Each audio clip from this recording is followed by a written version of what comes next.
Olá, tudo bem?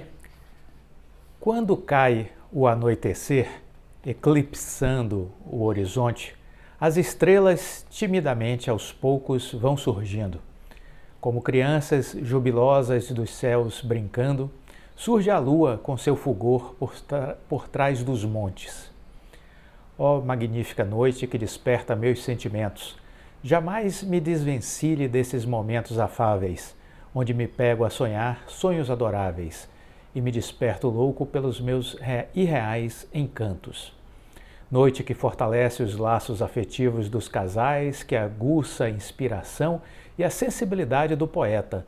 Noite de prazeres, de momentos que marcam época, apaixonante, enamorada noite de atrações fatais.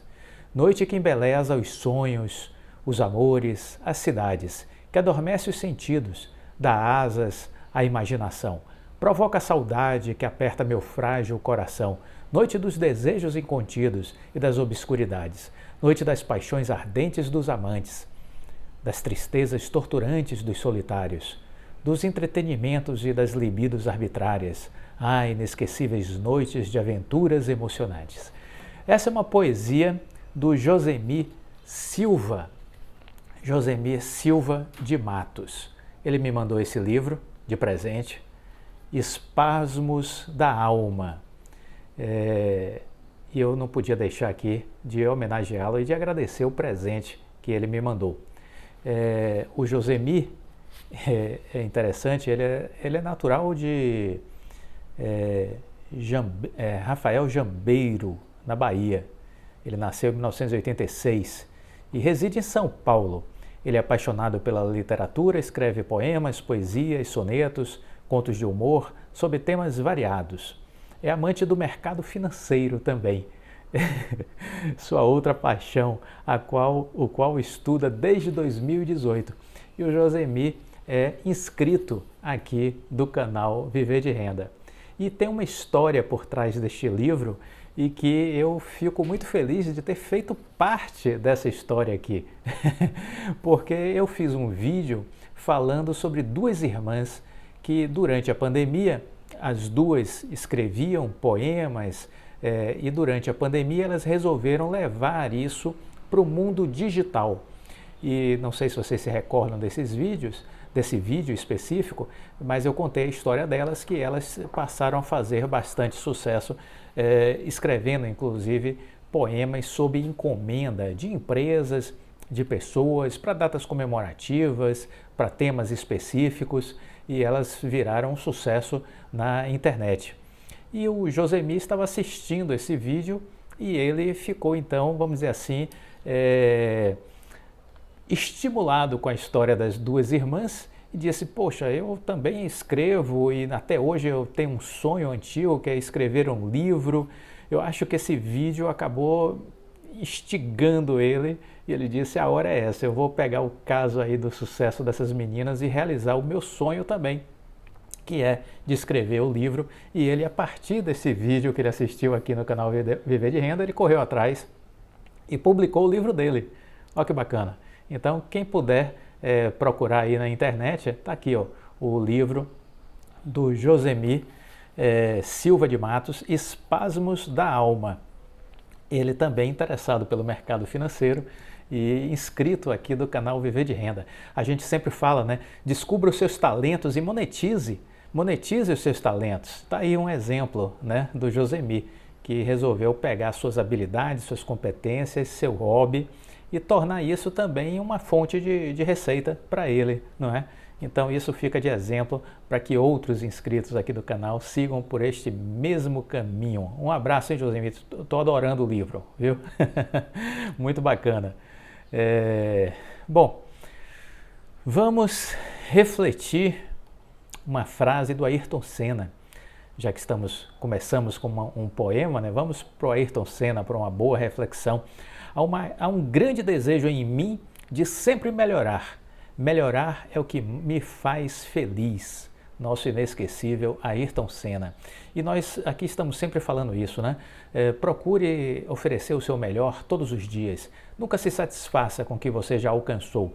Trabalhei com muitos executivos ao longo dos meus 30 anos como consultor de empresas e tive a oportunidade de trabalhar com lideranças excepcionais e eles sempre me instigavam a oferecer melhores e maiores resultados. E isso me ajudou muito, porque eu passei a ser uma pessoa muito exigente. Exigente comigo e exigente com as equipes que trabalharam comigo. Mas nessa busca da superação, eu sempre estive com essa inquietude, com esse inconformismo, com essa não completude com os resultados já alcançados, e isso me movia a me superar dia após dia. Faça isso também na sua vida. Este é um hábito inteligente. Este é um hábito inteligente. Disciplina é uma estranha forma de amor próprio. É ignorar os prazeres imediatos para receber recompensas maiores no futuro. Quem disse isso é Bernardinho, eu assino embaixo. É abrir mão de prazeres imediatos para receber recompensas maiores no futuro. O investidor de longo prazo raciocina exatamente desse jeito. O investidor de longo prazo raciocina exatamente deste jeito, certo? Então, é por aí que a gente tem que trabalhar. Falando em investimento, J.P. Morgan, um banqueiro norte-americano, ele tem uma frase que diz assim: vá até onde a sua vista alcançar, e ao chegar lá, você conseguirá enxergar mais longe. É isso, evolução, né? Evolução. A vida é movimento. Mexa-se. Olha, eu quero aproveitar para falar sobre Bolsa de Valores nesse início de vídeo. Vamos fazer o nosso estudo de caso, mas vamos começar com a Bolsa de uma forma ampla. O que foi que aconteceu que nós assistimos uma queda tão grande na Bolsa de Valores? O que foi que aconteceu? Nós estávamos, para quem acompanha o nosso canal aqui desde janeiro, nós estávamos tendo um fluxo de entrada de estrangeiros na Bolsa. Estrangeiros comprando ações, era disso que eu estava falando desde o início de janeiro. Quando nós percebemos um fundo duplo, no dia 5 de janeiro, se não me falha a memória, na Bolsa, no índice da Bolsa, nós dissemos, olha, nós vamos subir e vamos subir fortemente porque temos um fluxo comprador forte. Eram os estrangeiros entrando dia a dia. E dissemos, observem eles, porque a pessoa que quer investir precisa entender a dinâmica da Bolsa e precisa entender o peso do estrangeiro na Bolsa de Valores. 55% a 56% do capital que circula aqui na Bolsa brasileira vem de estrangeiros. Vem de estrangeiros, 55% a 56%, ou seja, são eles que movimentam a nossa Bolsa. Depois dele, os institucionais, cerca aí de 25% do dinheiro é dos institucionais, mas eles estão, vamos dizer assim, têm um poder muito menor, 25%, 27%, para movimentar a Bolsa. Quem movimenta de fato a Bolsa de Valores são os estrangeiros. Esteja atento a eles. E começamos a dizer isso. E dissemos, olha, nós vamos subir, temos 2 alvos. Comenta aqui se você está por dentro dessas nossas afirmações. Nós temos 2 alvos. Um é o cenário mais provável com que trabalham, 120 mil pontos. Lembram disso? Falei ou não falei isso? Responda aqui. E o outro alvo, um cenário B, 125 mil pontos. Eram os 2 cenários que nós lançamos como possíveis. Muito bem, fomos evoluindo e dissemos, olha, não há receita de bolo, não há previsões onde a gente acerte, que a gente diga com 100% de certeza o que vai acontecer, pois estamos falando de renda variável. Temos que ir acompanhando o dia a dia. É assim que eu aprendi a trabalhar com Bolsa de Valores. Se você quer investir, aprenda a fazer do mesmo jeito. Não vá no conto do vigário, não vá acreditar nessa turma aí que quer pregar mentiras, né, na internet, que quer dizer que sabe o que vai acontecer. Lufas, não acredite nisso, entendeu? Não se deixe enganar. Foque nisso e olhar o dia a dia, verificando as coisas que estão acontecendo, as informações que você dispõe para a sua tomada de decisão. Muito bem, e o que foi então que a gente viu? A gente viu janeiro, os estrangeiros entrando, fevereiro, os estrangeiros entrando, março, os investidores estrangeiros entrando, já tinham entrado com 65 bilhões. Quando chegou em abril, pisaram no freio. Este foi um fato novo. Não entraram novos recursos dos estrangeiros. Estava entrando uma média de 21 bilhões de reais por mês. Não entraram recursos dos estrangeiros no mês de abril. E mais, não somente não entrou dinheiro novo dos estrangeiros, como eles deram uma pisada de freio e retiraram dinheiro da Bolsa de Valores. É isso que é importante entender. Pararam de injetar novos recursos e retiraram. Até o dia 22 de abril, nós não sabíamos se isso era uma coisa certa. Por quê? Porque até 22 de abril havia tido uma saída de dinheiro dos estrangeiros de apenas 1,7 bi. Tinha entrado 66 bi praticamente, 65 bi e pouco. Então saía 1,7 não era nada. Então não havia nenhum tipo de certeza de que os estrangeiros estavam saindo. Então até o dia 22. Só que na semana final de abril, de 25 a 29, aí sim, eles pesaram a mão e tiraram bastante dinheiro, tiraram 6 bilhões de reais na última semana de abril. O mês fechou com uma retirada de 7,7 bilhões. O que foi que aconteceu com a Bolsa? A Bolsa caiu 10,1% no mês de abril. Foi o primeiro mês negativo do ano todo consequência desse processo de retirada de recursos dos estrangeiros, da não entrada de novos recursos dos estrangeiros. Simples de entender, não há firulas aqui, a gente aqui não fica fazendo coisas rebuscadas, querendo fazer crer que as coisas são difíceis de serem entendidas, que precisa de uma inteligência superior para se entender as coisas. Não, a Bolsa de Valores há uma certa simplicidade, há uma complexidade, mas há também uma certa simplicidade, existem alguns movimentos, existem algumas coisas que não são tão difíceis assim de compreender, de entender. Cabe a cada um de nós estudar e entender estes processos. Então, encerramos o Ibovespa no mês de abril com este movimento.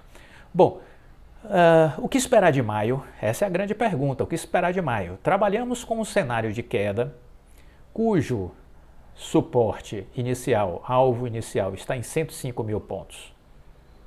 105 mil pontos. Podemos cair até aí e subir 105 mil pontos. Podemos passar dos 105 mil pontos. Aí qual o segundo suporte com que a gente trabalha na queda? 100 mil pontos. Esse é um suporte poderosíssimo. Por quê? Porque foi onde fez o fundo duplo, a região do fundo duplo. Então 100 mil pontos é uma área de resistência, de suporte muito forte. Talvez não seja fácil bater nos 100 mil pontos e explodir esse chão e ir mais fundo. Há possibilidade de ir mais fundo? Temos um cenário 3, temos 3 cenários de queda, 105 mil pontos, 100 mil pontos, que consideram um cenário forte de resistência, de suporte para essa queda, né? E se cairmos, se furarmos os 100 mil pontos, podemos ir até onde? Podemos ir até a região dos 94 mil pontos. Seja como for, em 100 mil pontos ou em 94 mil pontos, temos excelentes regiões para fazermos entradas na Bolsa de Valores. Temos excelentes regiões para fazermos entradas na Bolsa de Valores. Bom, e para cima, para onde nós podemos ir? Temos, agora que fizemos uma queda, né, expressiva ao longo desse mês de abril, esse início de maio, o que é que nós podemos traçar de cenários de subida? Nós, passando dos 105 mil pontos, alvo imediato, 110 mil pontos. Podemos bater lá e recuar. Podemos passar os 110? Podemos ir aos 115 mil pontos. Teremos força de passar esses 115 mil pontos? Difícil. Difícil por quê, Clóvis? Porque lembram que essa região teve um topo triplo? Lembra disso? Que teve um topo triplo? Ou seja, encontraremos nessa região de 115 mil pontos muito mais resistência para conseguir vencer. Vai ter muito mais gente com memória de venda do que de compra nessa região dos 115 mil pontos.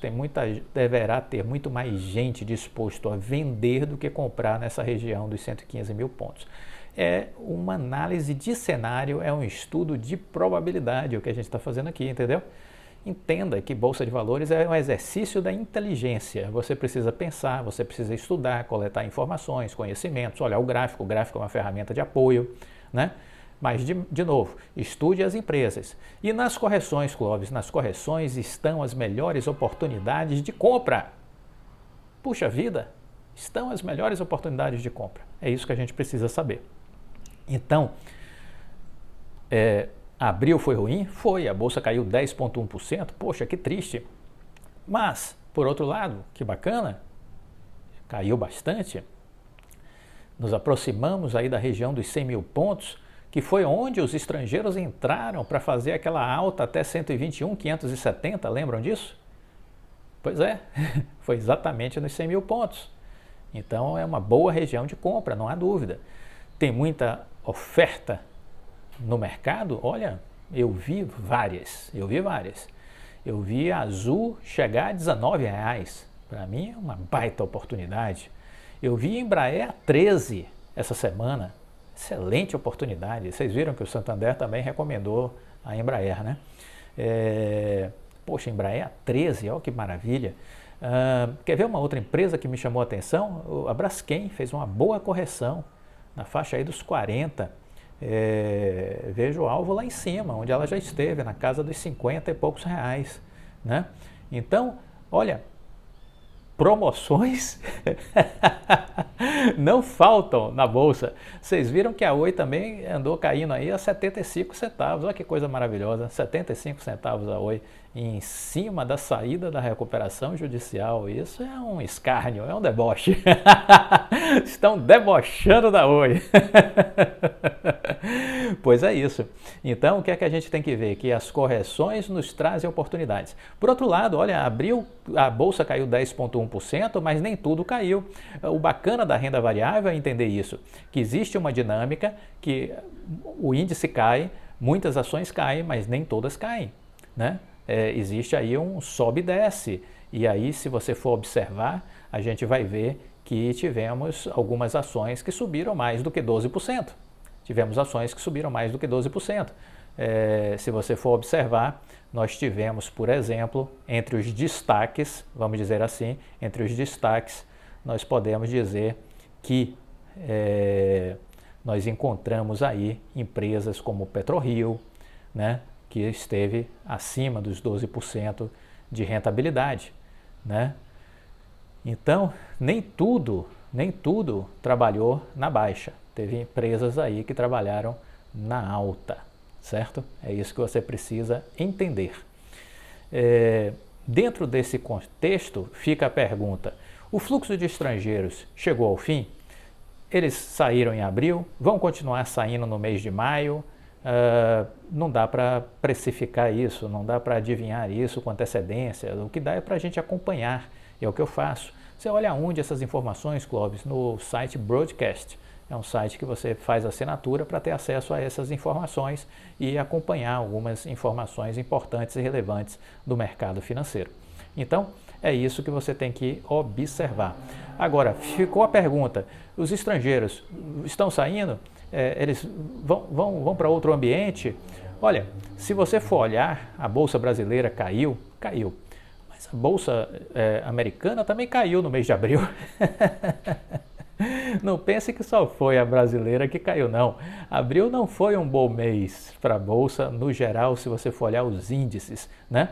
A Bolsa de Nova York fechou o mês de abril com o pior início de ano desde 1939. Veja você, fechou o abril com o pior início de ano desde 1939, né? Então, teve uma queda de 13,13% no ano. Tem empresas de tecnologia que não tiveram bons resultados. A Amazon, por exemplo, amargou uma queda de 14%. Acabou arrastando a Nasdaq, que caiu 4,2%.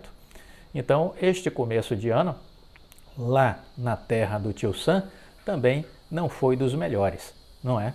Então fica a pergunta: os estrangeiros sairão da Bolsa Brasileira e irão para a Bolsa Americana de volta? Este momento já nos dá boas opções? Eles poderão voltar agora que a Bolsa caiu para 100 mil pontos, para essa região dos 100 mil pontos, está flertando de novo com essa região? É possível que eles voltem?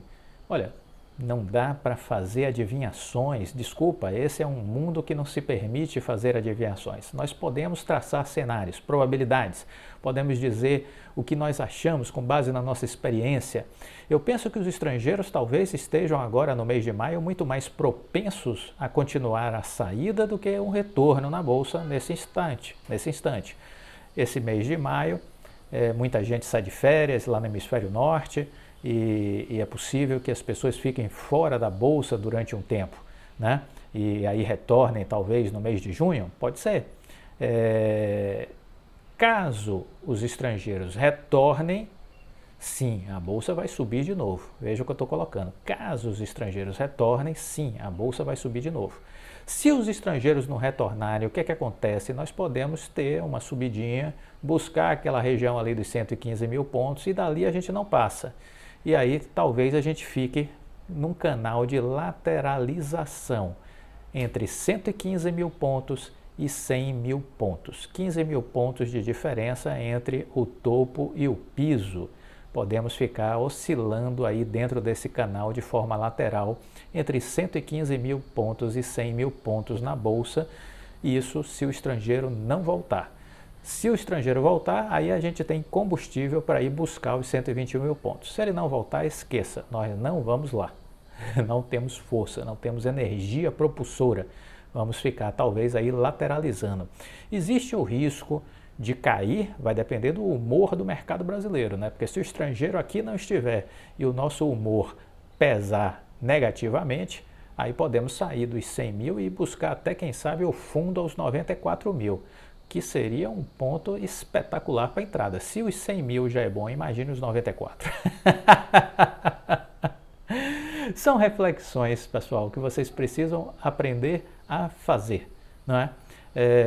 Bolsa de valores não é uma ciência exata, não é uma questão estática, né? Não é algo que simplesmente a gente diz, olha, vai acontecer isso. Não, a gente tem que ir monitorando. Quem entende isso tem chance de sucesso. Quem não entende isso vai perder dinheiro e muito. Não vai ser pouco não, vai perder muito dinheiro. Então, voltando à questão dos estrangeiros, nós não temos como saber como será o mês de maio. O que temos de fato é que em abril eles levantaram a mão, pularam fora, né?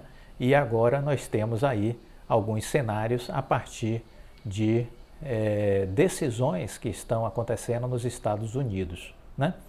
E vamos falar um pouco mais sobre essas decisões nos Estados Unidos no outro vídeo, né?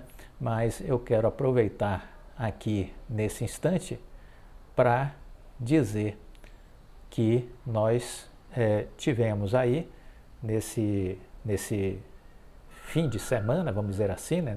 Nesses últimos dias dessa primeira semana de maio, a apresentação dos resultados da Oi do quarto trimestre, a consolidação dos resultados de 2021. Resultados esses que não eram esperados bons resultados, né? Por outro lado, pouco importa estes resultados do ano de 2021, porque eles refletem, ao meu ver, uma velha empresa que já morreu, que já não existe mais. Portanto, foque no que vem pela frente, ou seja, foque no resultado do primeiro trimestre de 2021, de 2022, que não é tão relevante assim, Nós veremos apenas como ponto positivo a questão da redução da dívida por conta da queda do dólar no primeiro trimestre de 2022. E aí sim, foque toda a sua atenção para o segundo balanço de 2022, do segundo trimestre, porque esse já vai ser um balanço de corte, ou seja, ele vai retirar a velha Oi do balanço e fica apenas a nova Oi. Já terá saído aí nesse segundo trimestre a Oi Imóvel, já terá saído a parte do capital social do BTG, né, da Vital, e nós teremos uma nova Oi mais enxuta, mais leve, mais flexível, com menos custos, né, com uma receita menor, é verdade, porque tirou aí a móvel, né, mas temos um norte muito bem definido de cenário de projeção do que vai ser essa empresa, focada em conectividade de fibra ótica, na participação em infraestrutura de fibra ótica na Vital, em conectividade de fibra ótica no seu core, nos seus negócios da Oi, a Oi Fibra, e com a parte de tecnologia, que também é extremamente importante a gente entender que a Oi tem essa nova face de tecnologia, né? E aí sim, vamos acompanhar, porque temos aí uma redução de dívida significativa no segundo TRI, né? A gente já tem a dívida caindo de cara, né, daqueles 30 bi do terceiro trimestre, a gente tem de cara já 11 bi pagos, cai para 19 e tem talvez aí mais 6 bi sendo pagos com o dinheiro que vai receber da Vital e aí do BTG, e aí essa dívida vai cair para 13 bi. É isso que a gente vai ver. Vamos ter paciência, vamos ter calma e vamos estar atentos a essa evolução do balanço a partir do segundo trimestre, porque é isso que importa, é isso que nos interessa. Com relação à Vital, esperado a decisão da Anatel de aprovação, era o que a gente esperava. Por quê? Porque a área técnica já tinha aprovado isso em dezembro, a área jurídica tinha dado o ok a partir de janeiro, então nada justificava essa procrastinação, salvo a péssima qualidade dessas nomeações políticas para essas agências reguladoras. Um inscrito aqui do canal me perguntou se não era melhor acabar com as agências reguladoras. Não, elas têm um importante papel. É o meu entendimento enquanto consultor empresarial, enquanto alguém que conhece o universo empresarial. As agências reguladoras, elas são importantes para estabelecer algumas regras, algumas condicionantes, alguns limites. Você não pode deixar o capital privado, a iniciativa privada, com 100% de liberdade. Você tem que ter alguns critérios de proteção para os consumidores, para a concorrência, né? Isso é importante, ouçam isso. Agora, este modelo que está é um modelo morto. O que é que precisa mudar então? Precisam mudar duas coisas especificamente. Primeiro, as indicações políticas devem acabar. Deve ser mediante outros critérios técnicos e não este critério de nomeação política para os membros dos conselhos dessas instituições, né? A área técnica faz um excelente trabalho, chega ao conselho, é uma negação. Então não deve ser indicação política, não funciona dessa forma, não está funcionando e deveria acabar. Como é que acaba? Olha, o político não vai querer acabar, porque é a forma dele colocar o menino dele lá. Como ele vai botar o menino dele lá se acabar isso? Ele quer o menino dele lá. O que é que você faz? Você tem que pressionar o seu deputado federal, pressionar o seu senador, para que os meninos não possam ser mais nomeados. Essa turma só trabalha sob pressão, não espere outra coisa. Bom, essa é uma questão importante. O que mais precisa mudar? Precisa ser definido um prazo de até 6 meses para as votações de qualquer assunto, por mais complexo que seja, até 6 meses, não mais do que isso. Trabalho sem prazo é trabalho não levado a sério, eu aprendi isso trabalhando com um grande executivo, um bilionário, e é isso que a gente precisa entender. As agências reguladoras deverão ter no máximo 6 meses, não um dia a mais não devem ter, 6 meses para aprovar ou reprovar qualquer questão que chegue para a tramitação nas agências reguladoras. 6 meses, nem um dia a mais. Então a gente tem que pedir também aos deputados federais e aos senadores para que apresentem um projeto criando um limite de até 6 meses para que as agências reguladoras aprovem ou reprovem qualquer coisa que chegue ao seu crivo, que chegue para a sua apreciação. São as duas medidas que nós temos que trabalhar para que o Brasil possa crescer e que a gente possa ter um país cada vez mais desenvolvido. Nós podemos pressionar, temos que deixar o berço esplêndido, onde estamos eternamente adormecidos, e passar a ser protagonistas da nossa própria história. Gostou do vídeo? Deixa o like, compartilhe com os amigos, fiquem com Deus e até a próxima. Tchau!